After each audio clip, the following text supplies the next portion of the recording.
ಗ್ರಾಮ ಪಂಚಾಯಿತಿ ಮಟ್ಟದಲ್ಲಿ ಖಾತರಿ ಯೋಜನೆಗಳ ಸಮಿತಿ ರಚಿಸಲು ಮುಂದಾಗಿರುವ ರಾಜ್ಯ ಸರ್ಕಾರದ ಕ್ರಮ ಹಣ ದುರುಪಯೋಗಪಡಿಸಿಕೊಳ್ಳುವ ಮತ್ತೊಂದು ಪ್ರಯತ್ನ ಎಂದು ವಿಧಾನಸಭೆ ವಿರೋಧ ಪಕ್ಷದ ನಾಯಕ ಆರ್ ಅಶೋಕ ಹೇಳಿದ್ದಾರೆ.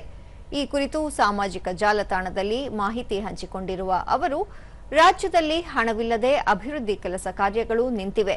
ಸರ್ಕಾರಿ ಶಾಲೆಗಳ ಮಕ್ಕಳು ಪಠ್ಯಪುಸ್ತಕ ಸಮವಸ್ತ್ರಕ್ಕಾಗಿ ಎದುರು ನೋಡುತ್ತಿದ್ದಾರೆ. ಕುಸಿಯುತ್ತಿರುವ ಕೊಠಡಿಗಳ ದುರಸ್ತಿಗೆ ಹಣವಿಲ್ಲದ ಪರಿಸ್ಥಿತಿ ಎದುರಾಗಿದೆ. ಇದರ ಜೊತೆಗೆ ರಾಗಿ ಬೆಳೆದ ರೈತರಿಗೂ ಬೆಂಬಲ ಬೆಲೆಗಾಗಿ ಅಲೆದಾಡುವ ಪರಿಸ್ಥಿತಿ ನಿರ್ಮಾಣವಾಗಿದೆ ಎಂದು ತಿಳಿಸಿದ್ದಾರೆ. ಇಂತಹ ಸಂದರ್ಭದಲ್ಲಿ ಸಾರ್ವಜನಿಕರ ಹಣವನ್ನು ದುರುಪಯೋಗಪಡಿಸಿಕೊಂಡು ಕಾಂಗ್ರೆಸ್ ಪಕ್ಷದ ಕಾರ್ಯಕರ್ತರಿಗೆ ಉದ್ಯೋಗ ನೀಡಲು ಬಳಸುವುದು ಸರಿಯಲ್ಲ. ರಾಜ್ಯ ಸರ್ಕಾರ ಕೂಡಲೇ ಖಾತರಿ ಯೋಜನೆಗಳ ಸಮಿತಿಗಳನ್ನು ವಿಸರ್ಜನೆ ಮಾಡಿ ಈವರೆಗೆ ನೀಡಿರುವ ಸಂಬಳ ಮತ್ತು ಸವಲತ್ತನ್ನು ವಾಪಸ್ ಪಡೆಯಲಿ ಎಂದು ಆಗ್ರಹಿಸಿದ್ದಾರೆ.